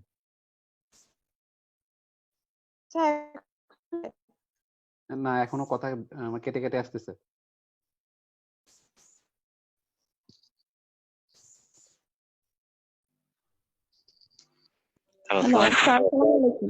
আসসালাম। স্যার আমি একটা কোশ্চেন জানতে চাচ্ছিলাম যে অনেক রোগী তো অনেক সময় হসপিটালে ভর্তি হয় ব্লাড ট্রান্সফিউশনের জন্য, শুধু ব্লাড ট্রান্সফিউজ করে অনেক সময় চলে যেতে চায়। তো সেক্ষেত্রে একদিনে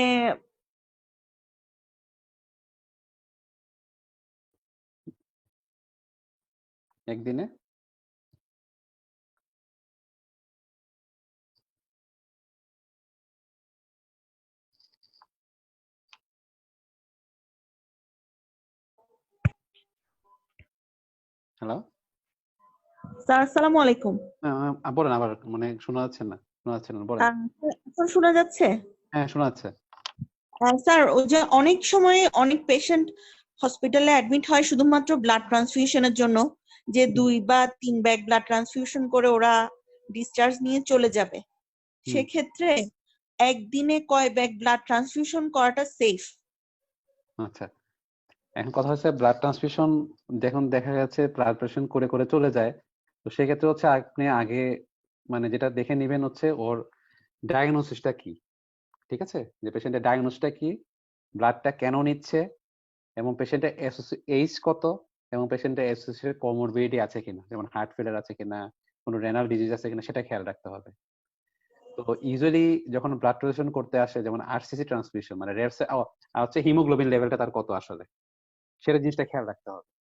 আপনি সবগুলো খেয়াল রেখে তারপর সিদ্ধান্ত নেবেন যে আমি ব্লাড কয়টা থেকে করা দিতে পারবো। তো ইউজুয়ালি আমরা যদি দেখা যায় রেড সেল দেই, পেশেন্টের হিমোগ্লোবিন 3 আছে, ওই যে আমাদের এক কলিগের ছিল বললেন যে 3 বা 4 ছিল, ওনারা ব্লাড দিতে, তো ওনারা আপনাকে হারিট করবে যে আমাকে ব্লাড দিয়ে দেন, আমি ব্লাড দিয়েই যাবো। মানে ওরা আপনাকে কোনো আটকাবে না যে আমরা দিয়ে দেন ব্লাড, কিন্তু অবশ্যই আপনি এই প্যারামিটার গুলো দেখে তার অবশ্যই ক্লিনিক্যাল এক্সামিনেশন করে প্রেশার বেশি আছে কিনা সেটাও দেখে নেবেন, লাংয়ের বেসটা দেখে নেবেন, এগুলো দেখে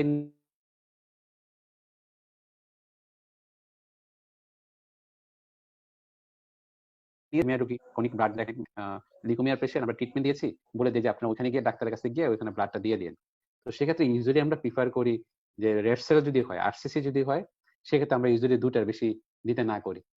এটা ক্লিনিক্যাল কন্ডিশন অনেক সময় খারাপ থাকে 3টাও বলি, কিন্তু 2 থেকে 3টার বেশি দিতে না বলি। আর অনেক সময় বেশি না, প্রেগন্যান্সি তো সেম, মানে ওই যে বললাম যে প্রেগন্যান্সিতে হচ্ছে যদি এনিমিয়া হয়ে যায়, তার এখন একুট ব্লিডিং হচ্ছে, মানে কন্টিনিউয়াস ব্লিডিং হচ্ছে, আপনি ওটি চলতেছে, সেক্ষেত্রে ব্লাড চলবে। কিন্তু সেক্ষেত্রে ব্লাড চললেও আপনি যেহেতু প্রেগন্যান্সির কথা বলছেন, আমার ম্যাক্সিমাম আর আইসিইউ রোগীতে, আমি যখন আইসিইউতে ডিউটি করেছি, আইসিইউতে ছিলাম, আমি যখন মেডিসিনে কলে যাই বা এগুলোতে যাই, ম্যাক্সিমাম আমাদের গাইনি কলস গুলো যেগুলো আসে রেসপিরেটরি ডিস্ট্রেস, পা হাত ফুলে গেছে, কি হয়েছে জি ডেলিভারির সময় হচ্ছে আমি ব্লিডিং হচ্ছে, আমি 3 ব্যাগ 4 ব্যাগ রক্ত দিচ্ছি, এ তো কোনো আনজাস্টিফাইড। আপনার ব্লিডিং হইলো, ব্লিডিং কি পিপিএইচ একটু সামান্য ব্লিডিং হলেই কি আমি 3 ব্যাগ রক্ত দিয়ে দিব? কখনোই না। পেশেন্টের যদি ভাইটাল প্যারামিটার ভালো থাকে আমি 1 ব্যাগ দিব, ঠিক আছে? সেটা হচ্ছে ক্লিনিক্যাল একটা ডিসিশন নেবেন আপনারা। মানে একসাথে অনেকগুলো ব্লাড, ইউজুয়ালি যদি ক্রনিক ব্লাড ট্রেকার হয় যেমন থ্যালাসেমিয়া রোগীগুলা বা আমাদের হেমাটোলজিক্যাল রোগীগুলা, সেক্ষেত্রে আমরা ইউজুয়ালি 2 থেকে 2টা হাইয়েস্ট বা এর বেশি দিতে আমরা ডিসকারেজ করি। অনেক সময় স্যার কি ব্লাড ট্রান্সফিউশনের জন্য মানে ওভারলোড হয়ে কয়েকদিন পরে ইয়ার এম্বোলিজম টাইপের কিছু হয়ে কি পেশেন্ট কোলাপস করতে পারে? না, এরকম কিছু হয় না। একটা জিনিস না, এরকম কোনো কথা না। তবে এক্ষেত্রে হয় অনেক সময় ডিলেড ট্রান্সমিশন রিঅ্যাকশন হয়। ঠিক আছে? জি অনেক স্যার, সময় দেখা যাচ্ছে আমরা আমি বলি এটাই বুঝাতে চাচ্ছি। হ্যাঁ, না হ্যাঁ, এটা ঠিক আছে। মানে যদি আমরা বলি না যে ব্লাড ট্রান্সমিশনের রিঅ্যাকশন কি, যে আগে একজন ভাইয়া বলল একুট ট্রান্সমিশন রিঅ্যাকশন, একটা যে ডিলেড ট্রান্সমিশন রিঅ্যাকশন। হ্যাঁ, ডিলেড ট্রান্সমিশন রিঅ্যাকশনে যেগুলো পেশেন্ট নিয়ে আসে খারাপ, এগুলো আসলে কেস ফ্যাটালিটি হচ্ছে প্রায় 90 to 95%। এবং হ্যাঁ স্যার, এরকম সেক্ষেত্রে পেশেন্ট কোলাপস করতে পারে। হ্যাঁ, যদি এরকম দেখা গেছে আপনি যেটা আমি একটা কেস বলি যে আমাদের হেমাটোলজিতে একটা পেশেন্ট আসছে গাইনি থেকে, আমাদের ট্রলিতে সামনে রাখা, আমরা সবাই দৌড়িয়ে গেলাম, পেশেন্টের পালস বিপি কিছু পাচ্ছি না, পেশেন্টের গায়ে গায়ে অনেকগুলা লাল লাল লাল লাল দাগ উঠে গেছে এবং চোখের মধ্যে হচ্ছে ব্লিডিং। আমরা খুঁজে পাচ্ছি না কি কারণ হলো, সেপ্টিসেমিয়া বা এই সেই, না সব ভালো ছিল, সব ব্লিডিং টিডিং সব কিছু নাই, আমরা কারণ খুঁজে পাচ্ছি না। আর পেশেন্টের রিসার্চেশন শুরু হয়েছে। তখন আমার ম্যাডাম আসলো, ম্যাডাম আসার পরে ম্যাডাম আমরা সবাই মিলে দেখতেছি, ম্যাডাম জিজ্ঞেস করলো তুমি কি যে ডেলিভারি হয়েছিল ব্লাড নিছিলা? তখন হ্যাঁ বলো ব্লাড নিছিলাম। আপনি কি নিকট কোনো আত্মীয়ের কাছ থেকে ব্লাড নিছিলেন? যেমন অনেক সময় অ্যালো অ্যান্টিবডি ডেভেলপ করে যে নিকট ক্লোজ ভাই বা বোন থেকে সে রক্ত নিছে, তখন হ্যাঁ বলে হ্যাঁ আমরা ব্লাড দিচ্ছিলাম। তখন আমাদের ডায়াগনোসিস হয়ে গেল delayed transmission reaction. Delayed transmission reaction হলে মাল্টি অর্গান ইনভলভমেন্ট হয়, পেশেন্ট শকে নিয়ে আসতে পারে এবং ম্যাক্সিমাম পেশেন্ট হচ্ছে ডাই থাকে, সেগুলো বাঁচানো খুব টাফ হয়ে যায়। তো সেজন্য আমরা বলি যে হচ্ছে ব্লাড ট্রান্সমিশনের ক্ষেত্রে দূরসম্পর্কের আছে, ওদের দূরসম্পর্কের মানুষের কাছে রক্ত নেওয়ার জন্য, ঠিক আছে? স্যার অনেক সময় যে বলে যে husband wife same blood group হলে বেবিদের যে ধরনের প্রবলেম হয়, এটা স্যার এটা সম্পর্কে স্যার যদি কিছু বলতেন। না, হাজবেন্ড ওয়াইফ সেম ব্লাড গ্রুপের হলে এটা তো মানে আমার তো অন্য ডিজিজের তো আর কিছু নাই, আমার এখন থ্যালাসেমিয়া মাইনর নাই, আমার হিমোফিলিয়ার প্রবলেম নাই, এটা কোনো ইয়া না, এটা তো সেম ব্লাড গ্রুপ হইতে, ব্লাড গ্রুপ দেখে তো আর কোনো আমাদের ম্যারেজের কোনো ইয়া হয় না বা আমাদের কোনো নিয়ম নাই, এবিও এটা কোনো প্রবলেম ইনকম্প্যাটিবিলিটি বলে যে স্যার। না। এটা হচ্ছে যদি আরএস নেগেটিভ মাদার থাকে, যদি আপনার আরএস আচ্ছা নেগেটিভ থাকে সেক্ষেত্রে হচ্ছে আপনি প্রিকশন নিতে হবে, যে আরএস পজিটিভ ছেলে হলে আমাকে এনটিডি দিতে হবে, সেগুলো ক্ষেত্রে প্রিকশন নিতে হবে। কিন্তু আলাদাভাবে এখন আমারও পজিটিভ ওনারও পজিটিভ, কারণ বেবি আমার কি হবে সেটা বলে আলাদাভাবে কোনো কিছু করার নেই। জি sir, thank you. Okay. Sir আমার খালামণির মেনোরেজিয়া, তো ওনার ডায়াগনোসিস হচ্ছে ডিসফাংশনাল ইউটেরাইন ব্লিডিং।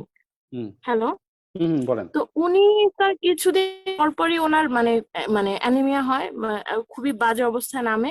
ঈদের আগে ওনার হিমোগ্লোবিন ছিল 3, তো তখন ওনাকে 3 ইউনিট আরসিসি দেওয়া হয়েছে। এখন উনি আবার মানে ওনার আবার দেখা যাচ্ছে যে হাত পা পেল হয়ে যাচ্ছে, চোখ স্ক্লেরা পেল হয়ে যাচ্ছে।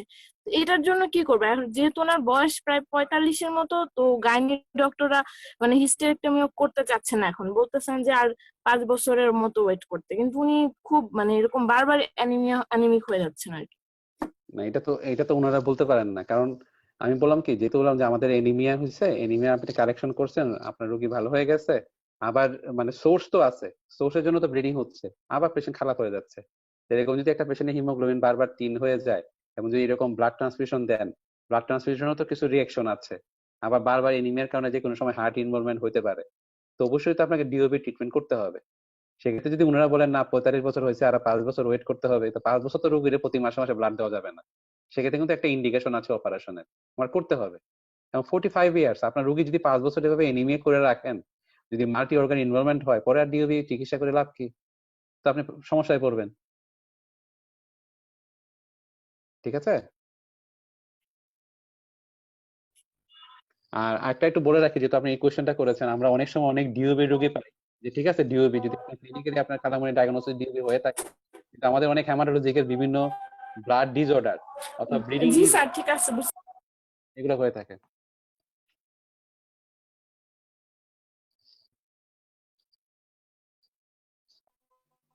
হ্যালো, আসসালামু আলাইকুম।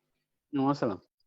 জি, আমার আর একটা সমস্যা আমার সেটা হচ্ছে মাঝে আমি আমি হঠাৎ আমার ডেঙ্গুর সময় ডেঙ্গুর পরপরই একটা ফ্রি ক্যাম্পে আপনার আমরা করার পর দেখলাম আমার আইজিএম নেগেটিভ, আইজিজি পজিটিভ হুম হুম এবং প্লেটলেট কাউন্ট চলে আসছে 1,40,000। হুম তো কিন্তু আমার মতো কোনো সাইন সিমটম বা কিছু কোনো জ্বর ছিল না। এটার জন্য কিছু করা লাগবে না। আইজিজি মানে হচ্ছে আপনার আগে হয়েছিল ডেঙ্গু, আর 1,40,000 কোনো প্রবলেম না। 1,40,000 নর্মাল ধরে নেন। আচ্ছা, এখন এই ডেঙ্গুটাকে মোকাবেলা করার জন্য যে ভ্যাকসিনটা, এই ভ্যাকসিনটা কি যদি এখন আমি দিয়ে ডেঙ্গু ভ্যাকসিন এখন পর্যন্ত যেগুলো হয়েছে এগুলো এখন পর্যন্ত কোনো মানে সুখবর নিয়ে আসে নাই, এবং দিয়ে কোনো আসলে লাভ হয় নাই, বরং আরো খারাপ হয়েছে। এটা হচ্ছে প্রিভেনশন করতে হবে, যেন মশা থেকে বা এগুলাতে মেনে চলতে হবে, এটাই।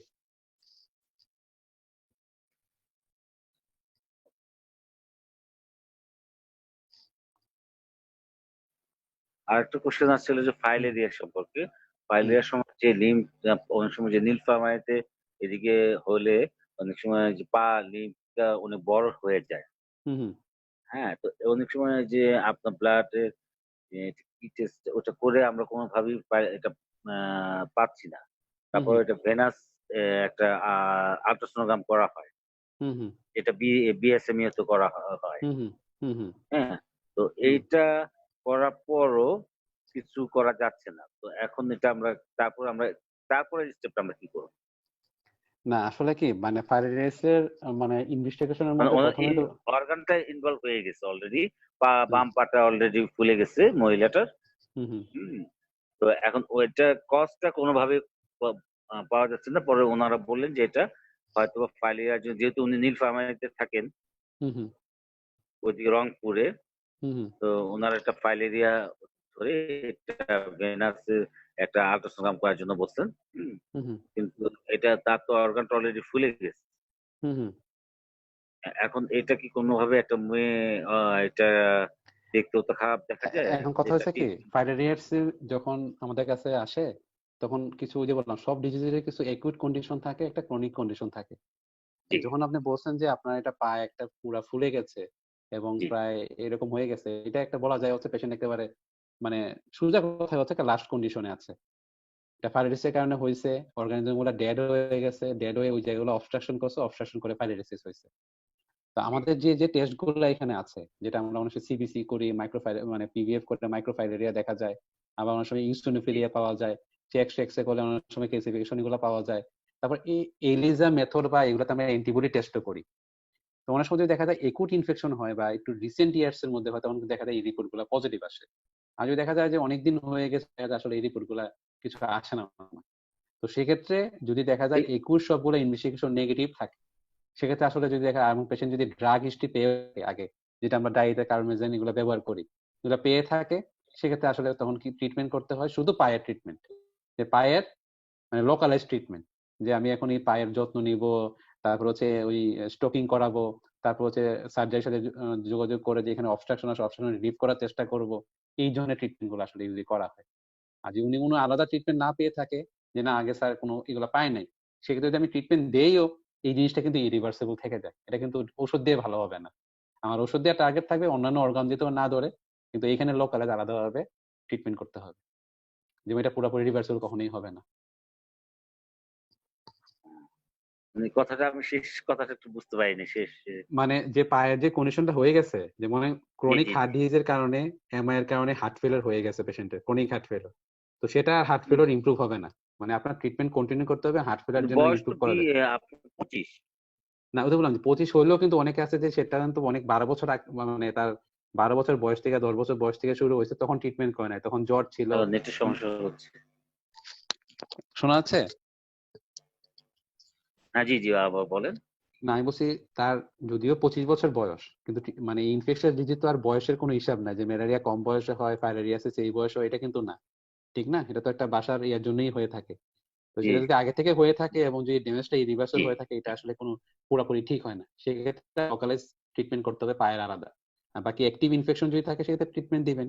ইউজুয়ালি আসলে ওই ড্রাগ দেওয়ার পর এটা রিভার্স করে না, লোকালাইজ পায়ের আলাদা চিকিৎসা করাইতে হবে এবং এটা সার্জিক্যাল একটা কনসালটেশন নিতে হবে। মানে পায়ের মানে ট্রিটমেন্টটা আমি ওই মাঝে একটু নেটের সমস্যার জন্য শুনতে পাইনি। না পায়ের যে না মানে লোকালাইজ পায়ে ওই যে না ট্রিটমেন্টটা। পায়ের ট্রিটমেন্টের মধ্যে পায়ের ট্রিটমেন্ট হচ্ছে লোকালাইজ ট্রিটমেন্ট করতে হবে যখন ক্রনিক লিম্ফেটিক সমস্যা হয়ে যায় তো জি সেক্ষেত্রে জি জি জি সার্জিক্যাল সার্জিক্যাল আবার সাউন্ড সমস্যা হচ্ছে, শুনতে পাচ্ছি না। হ্যাঁ এখন শোনা যাচ্ছে জি জি জি শুনতে পাচ্ছি। আমি বলছি কি যে পায়ের তো সমস্যা যেহেতু তার এটা ইরিভার্সিবল চেঞ্জ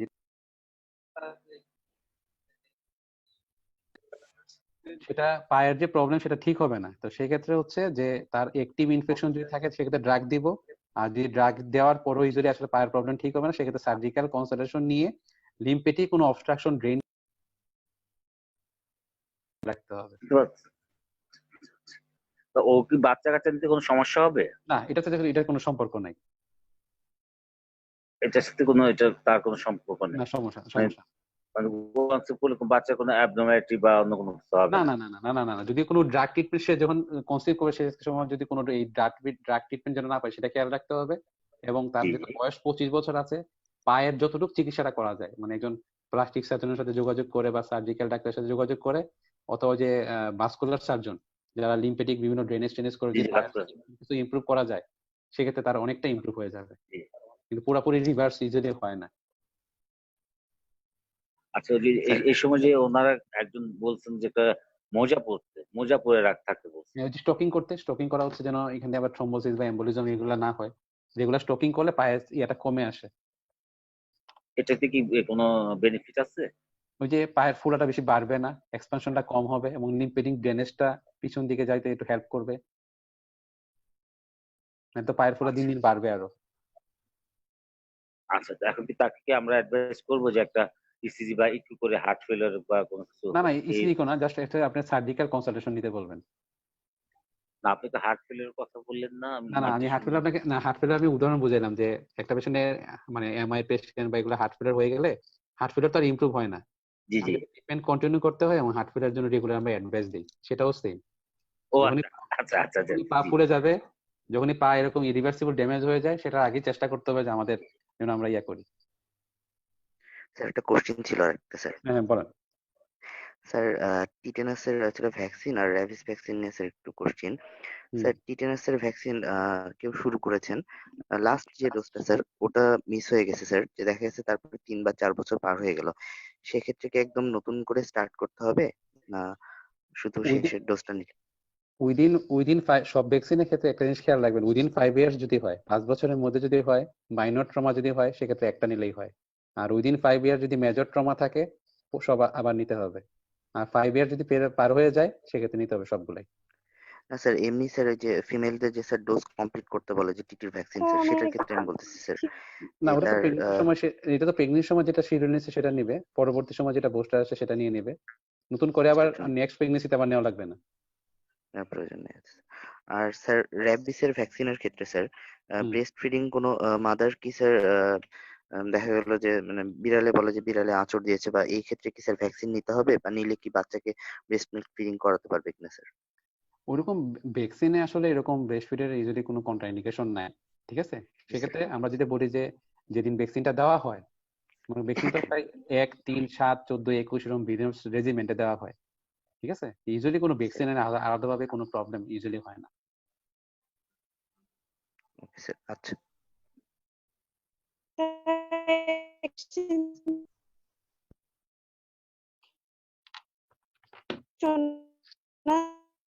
আবার কথা শোনার কথা নেটওয়ার্ক অনেক হ্যাঁ এখন শোনা যাচ্ছে বলেন। Hello sir. হ্যাঁ বলেন। একটা পেশেন্ট 25 বয়স উনি হচ্ছে 6 মান্থস প্রেগন্যান্সি সময় অ্যাবর্শন টেস্ট করে আমার কথা কেটে কেটে আসতেছে। উনি আবার আর উনি পরবর্তীতে দেখা সাথে সে আর হচ্ছে হয়ে গেছে। আমি আপনার কোশ্চেনটা বুঝতে পারি না কথা কেটে কেটে আসতেছে। 6 মান্থস প্রেগন্যান্সি পরবর্তীতে টক্সোপ্লাজমা পজিটিভ স্লিপ হচ্ছিল না।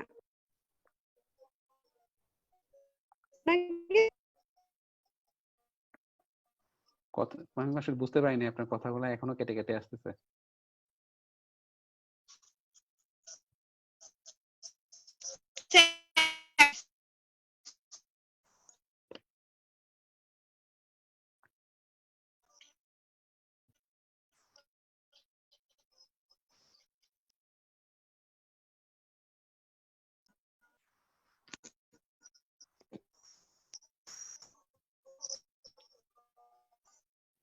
হ্যালো, হুম, বলেন। জি আমি আজকে একটা পেশেন্ট দেখলাম, আমার একটা female patient, pregnant 33 weeks 4 days. তার হিমোগ্লোবিন হচ্ছে 4, ডাব্লিউবিসি 18,000, পিসি কাউন্ট হচ্ছে 1,70,000। সব ভালো, কিন্তু আপনার serum bilirubin 10.4। 34 weeks 33 weeks 4 days. সেক্ষেত্রে অবশ্যই পেশেন্টের যেহেতু হিমোগ্লোবিন কম আছে, পেশেন্টের যদি না, মানে হিমোগ্লোবিন তো 10 haemoglobin 10 serum bilirubin 10.4। Serum bilirubin 10.4 আর হিমোগ্লোবিন হিমোগ্লোবিন 10। তো সেক্ষেত্রে তো হচ্ছে এনিমিয়া তো আছে, আর যদি পেশেন্টের বিলিরুবিন বেশি থাকে সেক্ষেত্রে চিন্তা করতে হবে কোনো হেমোলাইসিস আছে কিনা। যেটা প্লেটলেট কাউন্টও কিন্তু একটু নামতির দিকে আছে, 1,73,000 না 70 বলছেন। 1,73,000। সেক্ষেত্রে পেশেন্টের যেটা কমনলি এই সময় যেটা হেল্প সিনড্রোম আছে কিনা সেটা একটু অবজার্ভ করতে হবে আর কি। এখন উনি কি করবেন? উনি ভাবছেন যে উনি কি, আমি ওনাকে অ্যাডভাইস দিচ্ছি হসপিটালাইজেশন। হ্যাঁ, এটা তো অবশ্যই, যেহেতু ওনার হিমোগ্লোবিন 10 আপনি বিলিরুবিন বেশি, সেক্ষেত্রে দেখা যাচ্ছে আমরা পেশেন্টকে ডাইরেক্ট ইনডাইরেক্ট বিলিরুবিন করাই। ডাইরেক্ট ইনডাইরেক্ট বিলিরুবিন করার সাথে এইচজিবিটি অ্যালকানাইন ফসফেটটা কেমন আছে সেটা দেখার চেষ্টা করি। পেশেন্টের সিবিসির সাথে সাথে একটা পিভিএফ করতে দেই, যে হেমোলাইসিসের কোনো ফিচার আছে কিনা দেখি। ইউরিনারি করে দেখি যে প্রোটিন আছে কিনা, যে কোনো অ্যাক্লামশিয়ার কোনো এভিডেন্স আছে কিনা। এই এরপর সিরাম এলডিএইচ করতে দেই, যেমন হেমোলাইসিস। এই জিনিসগুলো অবশ্যই ইভালুয়েট করতে হবে। এবং আল্ট্রাসোনোগ্রাফি করে দেখি যে পেশেন্টের বেবির সাথে সাথে তার লিভার বা লিভার আর্কিটেকচারে কোনো প্রবলেম আছে কিনা, সেটাও আমরা দেখে নিই। মনে হচ্ছে এই সময় 34 উইকসে হচ্ছে কোলেস্ট্রিটিক লিভার ডিজিজ হয়, কোলেস্ট্রিটিক লিভার ডিজিজ অফ প্রেগন্যান্সি। একটা হচ্ছে আপনার হেল্প সিনড্রোম, একটা হচ্ছে এটা অনেক সময় আর হচ্ছে হেমোরাইটিক অ্যানিমিয়া হতে পারে।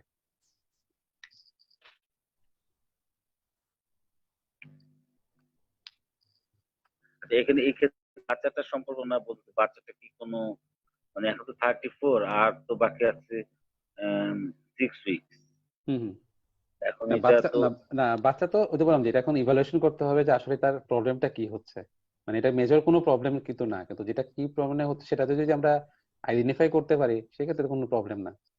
তার যখন অ্যাবডোমিনাল পেইন না থাকে, পেশেন্ট কোনো প্রেগন্যান্সি না থাকে, তো আমার এটা নিয়ে চিন্তার কিছু নাই। বাচ্চার মুভমেন্ট যদি ঠিক থাকে, আমরা বাকি ইভালুয়েশন গুলা করবো, সাথে সাথে বাকি আমরা অন্যান্য ডায়াগনোস্টিক এস্টাবলিশ করার চেষ্টা করব। তবে আপনার মানে হসপিটালাইজেশনের পর নাকি না, এটা আমি এখন তো উনি যেহেতু সব করোনার জন্য ঢাকা মেডিকেল এবং মিটফোর্ড হাসপাতাল সব হাসপাতাল গুলা এখন রোগী নিচ্ছেন না, এখন উনি চাচ্ছেন যে চাচ্ছেন না করোনার জন্য। না, এই যে আপনি বলেন যে নিচ্ছেন না, আমি যেহেতু এখন ঢাকা মেডিকেলে আছি, এটা আমি প্রথমে অপোজ করবো আপনারে, ঠিক আছে? আমি ঢাকা মেডিকেলে আছি। আমি আমরা আপনি জানেন যে আমাদের ঢাকা মেডিকেলের নতুন বিল্ডিং এর মানে আমরা প্রায় এক ফ্লোরে যদি 140টা চিন্তা করি, প্রায় 600 মানে 600টা বেড আছে, এবং বার্ন ইউনিট দুইটা মিলে আমরা কিন্তু ট্রিটমেন্ট দিয়ে যাচ্ছি। বার্ন ইউনিটের যে রোগীগুলো আমরা ভর্তি করতেছি এখানে পিওরলি শুধু সার্জিক্যাল রোগ, মানে general surgery, plastic surgery, gynae, paediatrics, neurosurgeon with covid positive. আর পুরান বিল্ডিং আমাদের যেটা আছে সেটাতে হচ্ছে কোভিড নেগেটিভের জন্য। সেক্ষেত্রে যদি আপনার রোগী অবশ্যই ইভালুয়েশনের দরকার হয়, প্রথম কথা হচ্ছে যেহেতু আপনি আমাকে যেভাবে সিনারিওটা বলছেন, রোগী 10 হয়েছে, মানে আপনার একটা অ্যালার্মিং ব্যাপার, আপনি যেটা বুঝতে পারছেন যে এটা খুব একটা অ্যালার্মিং ব্যাপার, বিলিরুবিন 10 হয়ে গেছে, সিরাম বিলিরুবিন 10.4, তাহলে এটা অবশ্যই অ্যালার্মিং ব্যাপার। সেক্ষেত্রে যদি আপনি লোকালাইজ কোনো কেউ সাথে কাউন্সিলিং করতে পারেন বা কোনো কনসালটেন্ট থাকে, অবশ্যই ওনার সাথে যোগাযোগ চেষ্টা করবেন। যদি না পারেন, চেষ্টা করবেন এই করোনার সময় ওইখানে লোকালাইজ কারোর সাথে, আপনার যে কোনো মেডিসিন কনসালটেন্ট হোক, গাইনি কনসালটেন্ট হোক, ওনার সাথে মানে ডিল করার চেষ্টা করেন। আর সেক্ষেত্রে যদি দেখা যায় তাও না হচ্ছে, সেক্ষেত্রে উনি ঢাকায় আসতে পারে, আসলে আমাদের এই যে পুরান বিল্ডিং এর গাইনি বিভাগে উনি যোগাযোগ করতে পারবে, কোনো প্রবলেম নেই। আচ্ছা, উনি যদি বাসায় ট্রিটমেন্ট করতে চায় তাহলে আমাদের কি করবো? হ্যাঁ, অবশ্যই আমি বললাম যে ওনা যদি আমি ডায়াগনোসিস এস্টাবলিশ করতে পারি, আমি আপনাকে বলেছি আপনার যে এটা কোলেস্টেটিক লিভার ডিজিজ প্রেগনেন্সি অথবা দি হেল্প সিনড্রোম অথবা দি অ্যাক্লামশিয়ার কেস হয়ে থাকে, প্রি অ্যাক্লামশিয়া, সেক্ষেত্রে যদি আমি কজটা আইডেন্টিফাই করতে পারি, সেক্ষেত্রে কিন্তু এই জিনিসগুলোর ট্রিটমেন্ট কিন্তু খুব বেশি না, অবজারভেশন। এই 3টা ডিজিজের কিন্তু ট্রিটমেন্ট হচ্ছে টার্মিনেশন অফ প্রেগনেন্সি। কিন্তু আমার তো এখন আর 6 উইকস করা যাবে না, ঠিক না? আমার আরো 1-2 সপ্তাহ ওয়েট করতে হবে। তো প্রথমে ডায়াগনোসিসটা এস্টাবলিশ করতে পারলে তখন আমি বুঝতে পারবো যে, বা আমরা বুঝতে পারবো যে পেশেন্টকে বাসায় রাখবো না এটা ওই জায়গায় রাখবো। সেক্ষেত্রে গাইনি যেন একজন লাগবে, সাথে আমাদের মেডিসিনের একজন লাগবে, যে দুজনে মিলে মানে মাল্টিডিসিপ্লিনারি অ্যাপ্রোচ এটা করতে হবে, যে আসলে কোন দিকে যাচ্ছে পেশেন্টটা এবং ডায়াগনোসিসটা কি। জি, ধন্যবাদ। ধন্যবাদ।